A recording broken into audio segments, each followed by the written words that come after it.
નમસ્કાર મિત્રો, હું રાજ સેવરો સ્ટડી ડોઝમાં ફરી એકવાર તમારું સ્વાગત કરું છું। મિત્રો, આ ફંક્શનનો બીજો વિડીયો છે। પહેલો વિડીયો એટલે કે આ વિડીયો જો હજે તમે ના જોયો હોય તો નીચે ડિસ્ક્રિપ્શનમાં એની લિંક આપેલી છે, ત્યાં જઈને તમે જોઈ શકો છો। આજે આપણે આગળના ફંક્શન ભણવાનું શરૂ કરીએ। તો મિત્રો, છઠ્ઠું ફંક્શન છે ડિગ્રી ઓફ કમ્પેરિઝન, અથવા તો તમને પરીક્ષામાં ફંક્શન આવી શકે comparing thing, comparing person, comparing place. જો વસ્તુ હોય તો થિંગ આવશે, વ્યક્તિ હોય તો પર્સન આવશે અને સ્થળ હોય તો પ્લેસ આવશે।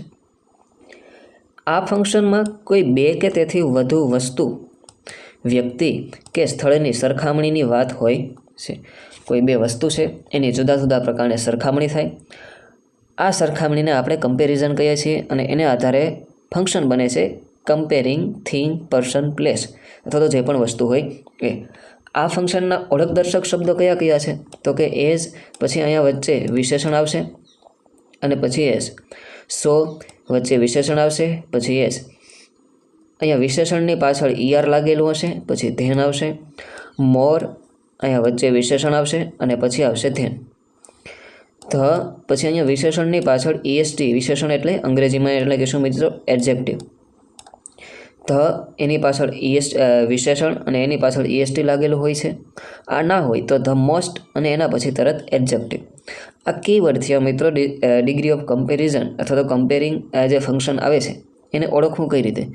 પહેલી નજર સીધી તમારી આ શબ્દો ગોતવા ઉપર હોવી જોઈએ, પછી જો વધારે ઓપ્શન આપણે મળે તો આગળની જે વાક્યો છે, જે સમજૂતી છે, એને આધારે આપણે આગળ વધવાનું થાય। તો હોપફુલી તમે આ જે ફંક્શનના ઓળખદર્શક શબ્દો છે એને નોંધી લો અને આને મગજમાં ફિટ કરી દો। ઉદાહરણો જોતા પહેલાં આપણે ડિગ્રી ઓફ કમ્પેરિઝનને સમજી લઈએ। કમ્પેરિઝન એટલે થાય મિત્રો સરખામણી કરવી, કોઈ પણ બે વસ્તુની સરખામણી કરવી। એ વ્યક્તિ પણ હોઈ શકે અને પ્રાણી પણ હોઈ શકે કે સ્થળ, કોઈ પણ બે જે નામ છે એની સરખામણી આપણે કરીએ છીએ। આ ફંક્શનને સમજવા માટે આપણે ડિગ્રી ઓફ કમ્પેરિઝન સમજવી પડશે।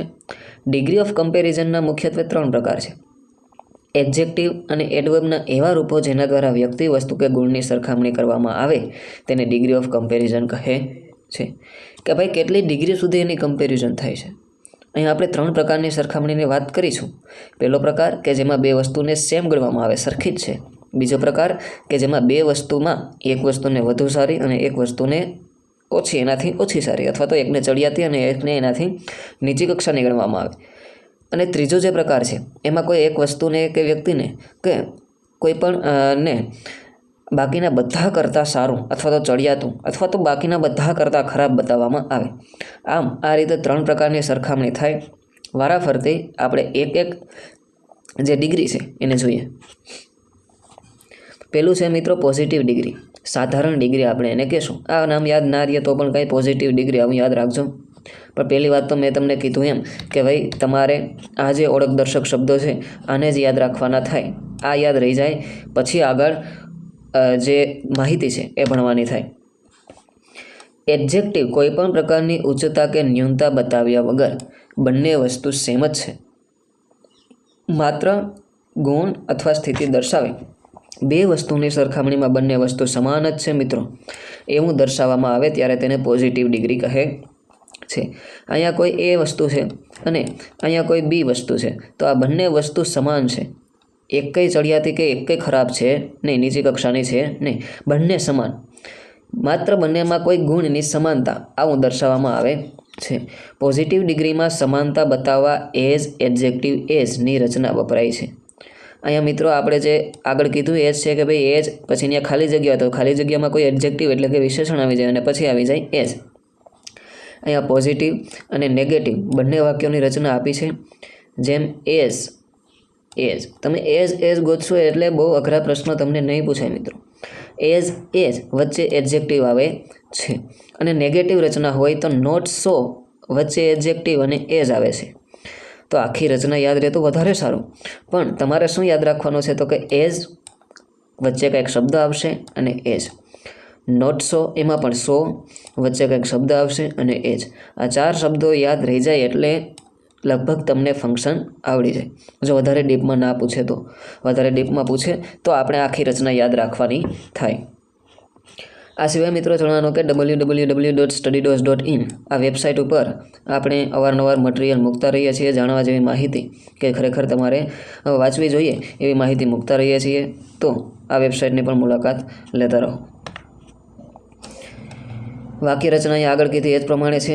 એના ઉદાહરણ પણ આપ્યા છે મિત્રો. Ram is as tall as Shyam, કે ભાઈ રામ છે એ એઝ ટોલ એઝ એટલે ના જેટલું જ, ટોલ એટલે ઊંચું, તો આ રામ છે એ ઊંચો છે કેના જેટલો, તો કે શ્યામ જેટલો.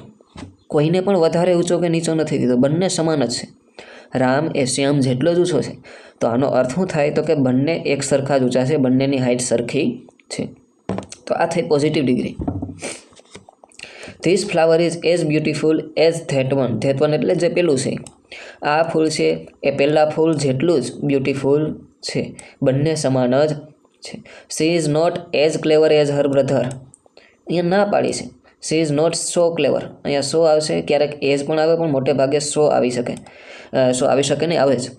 તો not so clever as her brother. તો અહીંયા પણ સો અને એઝ આપણે શબ્દો યાદ રાખ્યા હતા. તેણી તેના ભાઈ જેટલી હોશિયાર છે નહીં. તો અહીંયા પણ ક્યાંક એક સમાનતાની વાત થઈ, નેગેટિવ છે એટલે કે ના પાડે છે. Today is as cold as yesterday. આજે ગઈકાલ જેટલી જ ઠંડી છે. આજે અને કાલે ઠંડી સમાન જ છે. તો આવી વાત થાય છે મિત્રો. પોઝિટિવ ડિગ્રીમાં સમાન હોવાની વાત થાય છે. બે વસ્તુ છે કે વ્યક્તિ છે કે સ્થળ છે, કોઈ પણની બે નામની સરખામણી કરીએ આપણે, બંને સમાન છે. કોઈ એક વધારે ચડિયાતું કે કોઈ ઓછું નીચી કક્ષાનું છે નહીં. બીજી ડિગ્રી છે મિત્રો કમ્પેરેટિવ ડિગ્રી, તુલનાત્મક ડિગ્રી. આ પણ તમે યાદ નહીં રાખો તો હાલશે, કેમ કે ગુજરાતી નામ મોટે ભાગે અંગ્રેજીમાં જ યાદ રાખો તો સારું પડશે. હવે આમાં શું હોય તો કે બે વ્યક્તિઓ અથવા વસ્તુઓ વચ્ચે કોઈ ગુણની વધારે અને ઓછી તુલના કરવામાં આવે છે, ત્યારે તેને કમ્પેરેટિવ ડિગ્રી કહે છે. અહીંયા જો મિત્રો કોઈ એક વ્યક્તિ કે વસ્તુમાં કોઈ એક ગુણની વસ્તુ કરતાં વધારે, બીજી વસ્તુ કરતાં વધારે છે અથવા નથી તેવું દર્શાવવામાં આવે છે. હવે ઉદાહરણ તરીકે અહીંયા લઈ લઈએ, આ એ વસ્તુ છે, આ બી વસ્તુ છે. તો હવે આગલી જે પોઝિટિવ ડિગ્રી હતી એમાં આપણે શું કરતા હતા, તો કે આ બંને વસ્તુ બરાબર છે. કેવી છે? બરાબર. પણ હવે આ ડિગ્રીમાં શું હશે, તો કે આમાંથી કોઈ એકને ચડિયાતી બતાવવામાં આવશે, એકને નીચી બતાવવામાં આવશે. દાખલા તરીકે એ વસ્તુ છે એ બી કરતાં સારી છે. કેવી છે? સારી. અથવા એ વસ્તુ છે એ બી કરતાં ખરાબ છે. તો અહીંયા બંને સમાન નથી, કોઈ એકને સારી અને કોઈ એકને ખરાબ અથવા તો નીચી કક્ષાની દર્શાવવામાં આવે છે. આ ડિગ્રીના ઓળખદર્શક શબ્દો કયા છે મિત્રો? જે આગળ શરૂઆતમાં આપણે બધી ડિગ્રીના ઓળખદર્શક શબ્દો ભણી જ ગયા છે. આ તમે જોયું જ છે. તો આ શબ્દો ત્યાં છે. આ પોઝિટિવના છે, આ કમ્પેરેટિવ ડિગ્રીના છે અને આ સુપરલેટિવ ડિગ્રીના છે. તો આ શબ્દો ત્યાં છે. એડજેક્ટિવ ER એટલે કે અહીં એડજેક્ટિવની પાછળ ER લાગશે. દાખલા તરીકે ટોલ છે તો આ ટોલની પાછળ ER લાગે. શું લાગે? ER. જ્યારે કમ્પેરેટિવ ડિગ્રીમાં કરીએ ત્યારે. તો આ ટોલ એટલે કે ER અને ધેન, તો એડજેક્ટિવ, આ એડજેક્ટિવ થયું, એની પાછળ ER લાગે છે એટલે કે ER ટોલર થઈ ગયું. અને ધેન આવી જો ક્યાંય વાક્ય રચના હોય તો એને આપણે કમ્પેરેટિવ ડિગ્રી કહી શકીએ. અને ફંક્શન, આપણે ફંક્શન પૂછે છે એટલે એમાં આવશે કમ્પેરેટિવ થિંગ કે પ્લેસ કે પર્સન, જે પણ હોય. હવે અમુક એડજેક્ટિવ એવા હોય જેમાં ER લાગતું નથી, જેમ કે અહીંયા બ્યુટીફુલ છે. શું છે મિત્રો? બ્યુટીફુલ. તો આ બ્યુટીફુલનું આપણે જ્યારે કરીએ ત્યારે બ્યુટીફુલર ના થાય. તો શું થાય, તો કે એને આગળ મોર લગાડવું પડે. શું લગાડવું પડે? મોર. એના પછી એડજેક્ટિવ એટલે કે મોર બ્યુટીફુલ ધેન. જો બ્યુટીફુલને આપણે આ એડજેક્ટિવના સ્થાને મૂકીએ તો મોર બ્યુટીફુલ ધેન આવી થાય છે. એટલે આપણે આવું યાદ રાખશું કે જ્યારે મોર ધેન આવે, કોણ આવે? મોર. મોર અને ઢેલ નહીં, એમ યાદ રાખો તો પણ તમને યાદ રહેવું જોઈએ. મોર અને ધેન આવે તો કમ્પેરેટિવ ડિગ્રી થાય. અને ફંક્શન પૂછે તો કમ્પેરિઝન અથવા તો ડિગ્રી ઓફ કમ્પેરિઝન, આવું ફંક્શન આપણે તૈયાર કરવાનું થાય. ઉદાહરણો જોઈએ મિત્રો. રચના અહીંયા આપી જ છે. Ram is taller. તો જો એવું ER આવ્યું. શું આવ્યું? ER અને ધેન. રામ એ શ્યામ કરતાં ઊંચો છે. જેની વાત થતી હોય એને આપણે વધારે ચડિયાતું કે ઓછું દર્શાવવાનું. કોના કરતાં? તો કે ધેન પછી જે શબ્દ આવ્યો હોય એના કરતાં. અહીંયા જો બીજા વાક્યમાં ધીસ બુક એટલે કે આ બુકની વાત થાય તો આ બુકની કાં તો સારી વાતની વાત કરશું કાં તો ખરાબ વાતની વાત કરશું. ઇઝ બેટર બેટરમાં પણ છેલ્લે ER આવ્યું, પણ આ ખરેખર ER વાળું રૂપ નથી. ગુડ, બેટર, બેસ્ટ આવું થાય. તો આ બુક છે બેટર છે, ધેન એટલે ના કરતાં આ બુક કોના કરતાં બેટર છે? તો કે ધેટ વન, પેલી બુક કરતાં. She is more intelligent than her friend. તો અહીંયા જો ઇન્ટેલિજન્ટ છે તો એની પાછળ ER નથી લાગતો, ઇન્ટેલિજન્ટર નથી થતું. એની પહેલાં આપણે મોર મૂકવું પડે. તો મોર આવ્યો ભેગું ઢેલને લઈને આવ્યો, સોરી ધેન, ઢેલ નહીં ધેન, ધેનને લઈને આવ્યો. તો મોર જ્યારે ધેનને લઈને આવે ત્યારે આપણે કમ્પેરિઝન, ડિગ્રી ઓફ કમ્પેરિઝન અથવા તો કમ્પેરિંગ પર્સન, અહીંયા સી એટલે કોણ છે? વ્યક્તિ છે. તો કમ્પેરિઝન ફંક્શનને લેશું. હવે જો મિત્રો અહીંયા રામ છે તો આ પર્સન છે, તો કમ્પેરિંગ પર્સન. અહીંયા બુક છે તો આ વસ્તુ છે, તો કમ્પેરિંગ થિંગ. અહીંયા સી છે તો આ પર્સન છે, તો કમ્પેરિંગ પર્સન. અહીંયા ગોલ્ડ છે, આ પણ વસ્તુ છે, તો કમ્પેરિંગ થિંગ. આ તો તમને સમજાયું હશે. કોસ્ટલીયર ધેન સિલ્વર, સોનું છે એ કોસ્ટલીયર, ER પ્લસ ધેન. મોંઘું છે કોના કરતાં? તો કે સિલ્વર કરતાં. તો અહીંયા આપણે કયા કયા શબ્દોને હાઇલાઇટ કર્યા? તો કે ER ધેન, અહીંયા પણ ER ધેન, અહીંયા મોર સાથે ધેન પણ આવ્યું, અને અહીંયા પણ ER ધેન. તો આવા શબ્દો તમને ક્યાંય દેખાય તો એને ડિગ્રી ઓફ કમ્પેરિઝન અથવા તો કમ્પેરિઝન ફંક્શન આપણે લેવાનું છે. ત્રીજું ફંક્શન જોઈએ મિત્રો, સુપરલેટિવ ડિગ્રી એટલે કે ઉત્તમ ડિગ્રી, જે સૌથી સુપર છે. આમાં બધાને નહીં, કોઈ એક વસ્તુ, વ્યક્તિ કે સ્થળ કે પદાર્થને, કોઈ એક નામને બાકીના બધા એટલે કે 3 કે તેથી વધુ વ્યક્તિઓ અથવા વસ્તુઓમાં કોઈ એકને સૌથી વધારે ગુણવત્તાવાળો બતાવવામાં આવે. હવે મિત્રો અત્યાર સુધીની 2 ડિગ્રીમાં શું હતું? તો કે કોઈ એ વ્યક્તિ છે એની સરખામણી આપણે બી હારે કરતા હતા.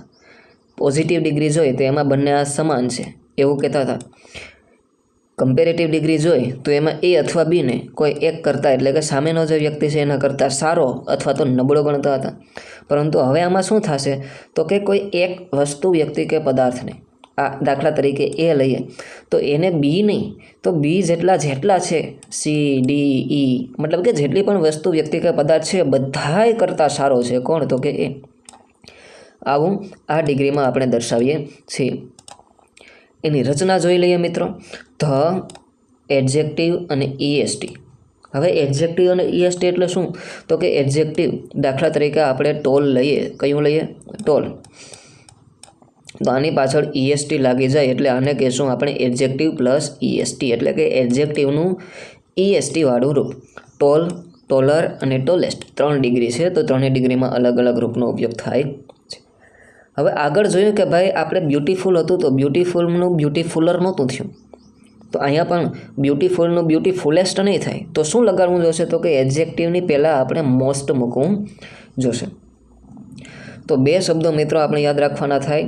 ધ, એડજેક્ટિવનું EST વાળું રૂપ. એટલે આપણે એવું જોશું, જો તમને એડજેક્ટિવ પણ યાદ નથી, તમે કંઈ તૈયારી કરી નથી, તો તમે કઈ રીતે હાઇલાઇટ કરી શકો? તો કે ધ છે તો કે હા, એના પછીનો જે શબ્દ છે એની પાછળ EST છે તો કે હા, તો આને કમ્પેરિઝન ફંક્શન હોઈ શકે. આવી રીતે તમે યાદ રાખી શકો. અથવા તો ધ મોસ્ટ, આ શબ્દની જોડીને પણ તમે યાદ રાખી શકો. ધ મોસ્ટ હોય તો પણ કમ્પેરિઝન ફંક્શન હોઈ શકે. તો આ 2 તમે હાઇલાઇટ કરી શકો. ઉદાહરણો સમજીએ વિસ્તૃત રીતે મિત્રો. Ram is taller, the tallest. જો અહીંયા એવું ધ, એના પછી ટોલ શબ્દ છે ને એની પાછળ EST લાગ્યું. તો રામ ઇઝ ટોલેસ્ટ, રામ ઊંચામાં ઊંચો છે, છોકરો. ઇન ધ ક્લાસ, છોકરો એટલે કે બોય. ઇન ધ ક્લાસ, આખા ક્લાસમાં જેટલા પણ છોકરા છે એમાંથી રામ સૌથી ઊંચામાં ઊંચો છોકરો છે. તો રામની સરખામણી આપણે બાકીના બધા વિદ્યાર્થીઓને હારે કરી. કાં તો રામ બધાથી સારો હશે, કાં તો રામ બધાથી ઊંચો હશે, કાં તો રામ બધાથી નીચો હશે, આવું કંઈક હશે. This is the best movie of the year. આ જે મૂવી છે એની સરખામણી આ યરની બધી મૂવી સાથે થઈ ગઈ. ધ બેસ્ટ, આ શબ્દ આપણે યાદ રાખવાનું કીધું કે ભાઈ ધ પ્લસ EST વાળું રૂપ. The most, she is the most intelligent student, તે સૌથી સારી બુદ્ધિશાળી સ્ટુડન્ટ છે. Mount Everest is the biggest highest peak in the world. આખી દુનિયામાં સૌથી ઊંચામાં ઊંચી જે પીક છે, શિખર છે, એ માઉન્ટ એવરેસ્ટ છે. તો હાઈએસ્ટ પીક. તો અહીંયા આપણે યાદ રાખવાનું કીધું હતું ધ પ્લસ EST વાળું રૂપ અથવા the most, the plus EST વાળું રૂપ. તો અહીંયા મિત્રો આપણે ત્રણેય પ્રકારની ડિગ્રી જોઈ. હોપફુલી તમને સમજાઈ ગઈ હશે. ફરી પાછા રિવિઝન કરી લઈએ કે ભાઈ કયા કયા શબ્દો યાદ રાખવાના છે. તો અહીંયા તમને બધાનો હાગમટે શબ્દો કહી દીધા છે. આ કીવર્ડ તમારે યાદ રાખવાના છે. થોડું બીજા બધા ફંક્શનની સરખામણીમાં આમાં યાદ રાખવાનું વધારે છે, પણ પૂછાય પણ આ જ છે વારંવાર. તો થોડી મહેનત કરીને આપણે આ શબ્દો યાદ રાખી લેવાના છે. એના પછીનું ફંક્શન જોઈએ મિત્રો, એક્સપ્રેસિંગ ઇમોશન ફંક્શન. ઇમોશન એટલે લાગણીઓ, આપણી ભાવનાઓ. એક્સપ્રેસ એટલે વ્યક્ત કરવું. તો એક્સપ્રેસિંગ ઇમોશન એટલે ભાવનાઓ અથવા લાગણીઓને વ્યક્ત કરવી. આપણે ઘણીવાર બહુ ખુશ થઈ ગયા હોય, ઘણીવાર બહુ દુઃખી થઈ ગયા હોય, તો આ લાગણીઓ છે એ આપણે કોઈને કોઈ શબ્દ દ્વારા વ્યક્ત કરતા હોઈએ છીએ. તો આ જે શબ્દોવાળું વાક્ય હોય એ વાક્યને એક્સપ્રેસિંગ ઇમોશન ફંક્શન રજૂ થયું છે એવું કહી શકાય. આવા વાક્યોમાં ખુશી, દુઃખ, ગુસ્સો, આશ્ચર્ય, ભય, ગર્વ વગેરે ભાવો દેખાય છે. આ ફંક્શનમાં ઉદ્ગારવાચક શબ્દો જેવા કે સોરી, ઓ, અલાસ, હુરા વગેરે ઘણા બધા શબ્દો છે મિત્રો. અહીંયા આવા શબ્દોનો ઉપયોગ થતો હોય છે. ખાસ તો ઉદ્ગાર વાક્ય હોય. કેવું વાક્ય હોય? ઉદ્ગાર. આ ફંક્શનનો ઉપયોગ થતો હોય તેવા વાક્યોની શરૂઆત મોટે ભાગે વોટથી અથવા હાવથી થતી હોય છે. મોટે ભાગે તો નહીં મિત્રો, પણ આનો કાઢી નાખો, પણ ક્યારેક થાય છે. વોટ અને હાવથી પણ ઘણીવાર શરૂઆત થાય છે. ફંક્શનના ઓળખદર્શક શબ્દો તો અહીંયા આ ઓરી નહીં આવે, ઓ આવશે. ઓરી નહીં, સોરી. અહીંયાથી એસ ખવાઈ ગયો છે આગળથી. અહીંયા આગળ એસ, સોરી. તો આ તમે લખી લેજો. હું પણ સોરી કહું છું, આ ભૂલ થઈ એટલે. સોરી, ઓ, અલાસ, હુરા, યુગ, વાવ, ઘણા બધા શબ્દો છે. ચીર, બ્રાવો, બરાબર. તો આ શબ્દો તમે યાદ રાખી શકો છો. કયું ફંક્શન? તો કે એક્સપ્રેસિંગ ઇમોશન. ઉદાહરણો જોઈએ મિત્રો. હા, સ્વીટ છે, કેવું મસ્તીનું ગાયું તેણીએ. તો અહીંયા આપણે ગમ્યું એટલે સારો આનંદનો ભાવ વ્યક્ત કર્યો. તો હાવ શબ્દ છે. What a dangerous animal is, કેવું ખતરનાક પ્રાણી છે. તો ડરનો ભાવ, ડરની લાગણી વ્યક્ત કરી એટલે વોટથી શરૂઆત થઈ. જો મિત્રો ઉદ્ગાર વાક્ય છે. અલાસ, દુઃખ ભર્યો શબ્દ છે. તો મધરજીતા ફાઉન્ડ નથિંગ, મધરજીતાને કાંઈ પણ મળ્યું નહીં. આવી રીતે મિત્રો અહીંયા ઘણા બધા ઉદાહરણો આપ્યા છે. તમે આનો પણ અભ્યાસ કરી શકો. વિડીયો લાંબો થતો હોવાથી હું આને કહીશ નહીં, પરંતુ એક કહું કે ભાઈ હા, આ શબ્દો તમારે ખાસ યાદ રાખવાના છે અને ઉદ્ગાર ચિહ્ન સાથે હોય આ યાદ રાખવાનું છે. એટલે એક્સપ્રેસિંગ ઇમોશન નામનું ફંક્શન તમે ટીક કરી શકો. તો અહીંયા મિત્રો આપણે હવે આ વિડીયોને પૂરો કરીએ. જરૂરી જેટલી પણ PDF ની ને બધી લિંક છે ડિસ્ક્રિપ્શનમાં આપી છે. 2 જ ફંક્શન આપણે આ વિડીયોમાં ભણ્યા છે, પણ 2 મોસ્ટ IMP કહી શકાય એવા ભણ્યા. ફરી